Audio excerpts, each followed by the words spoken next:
राधे राधे। आज हम बात करेंगे चातुर्मास की कथा के बारे में। चातुर्मास हिंदू धर्म में पवित्र 4 महीने की अवधि है जो आषाढ़ मास के शुक्ल पक्ष की एकादशी से शुरू होकर कार्तिक मास के शुक्ल पक्ष की एकादशी तक चलता है।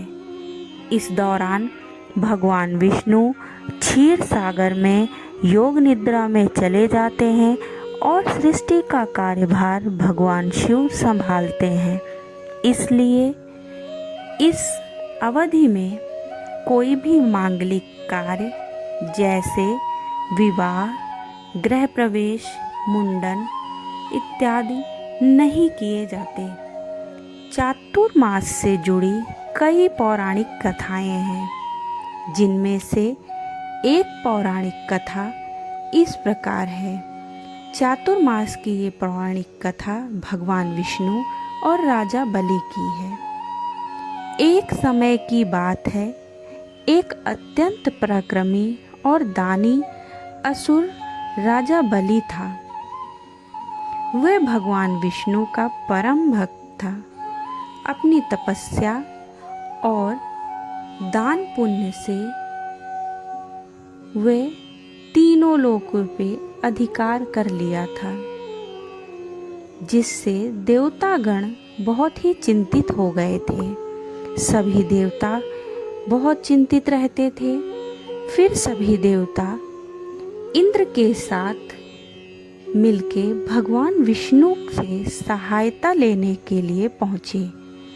भगवान विष्णु से उन्होंने सहायता मांगी।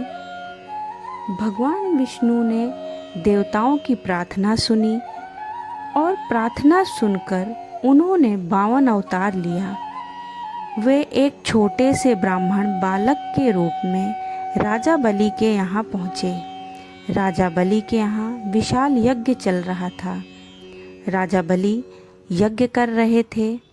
बामन देव ने राजा बलि से केवल 3 पग भूमि दान में मांगी।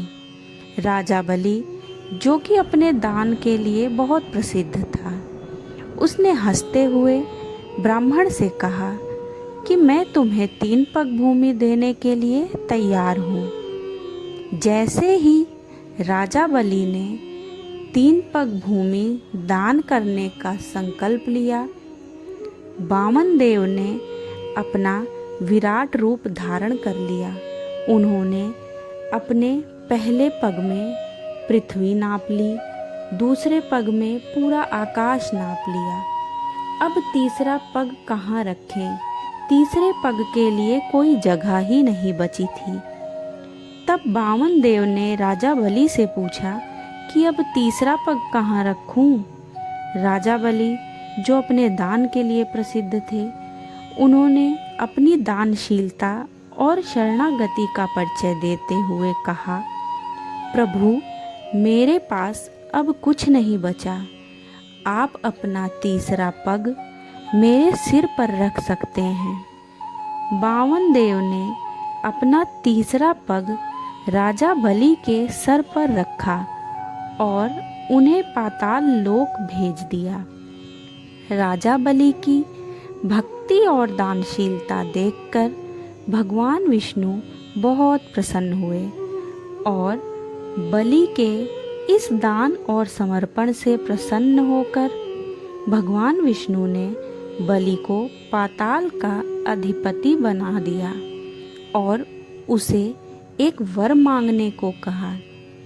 तब राजा बलि ने भगवान से पाताल लोक में ही बसने की इच्छा जताई। भगवान विष्णु ने अपने भक्त बलि की इच्छा पूरी की और पाताल लोक चले गए। भगवान के पाताल लोक जाने से सभी देवी देवता और लक्ष्मी जी अत्यंत चिंतित हो गईं। अपने पति को वापस लाने के लिए माँ लक्ष्मी जी एक गरीब स्त्री, बूढ़ी का रूप धारण कर राजा बलि के पास पहुंची। फिर राजा बलि को उन्होंने राखी बांधी।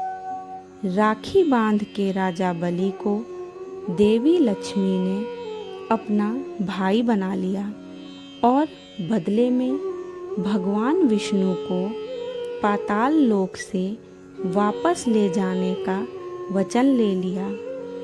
तब भगवान ने राजा बलि को निराश न करते हुए यह वरदान दिया कि वे हर साल आषाढ़ शुक्ल एकादशी से कार्तिक शुक्ल एकादशी यानी कि 4 माह तक पाताल लोक में योग निद्रा में वास करेंगे। भगवान विष्णु ने उन्हें वरदान दिया कि वे प्रत्येक वर्ष 4 महीने तक पाताल लोक में उनके साथ निवास करेंगे। यही 4 महीने चातुर्मास कहलाते हैं। जब भगवान विष्णु पाताल लोक में राजा बलि के साथ योग निद्रा में रहते हैं। ये थी चातुर्मास की कथा। उम्मीद है आपको कथा पसंद आई होगी। अगर कथा पसंद आई हो तो चैनल को लाइक और सब्सक्राइब अवश्य करें ताकि हम आगे भी आपके लिए पौराणिक कथा लाते रहें। राधे राधे।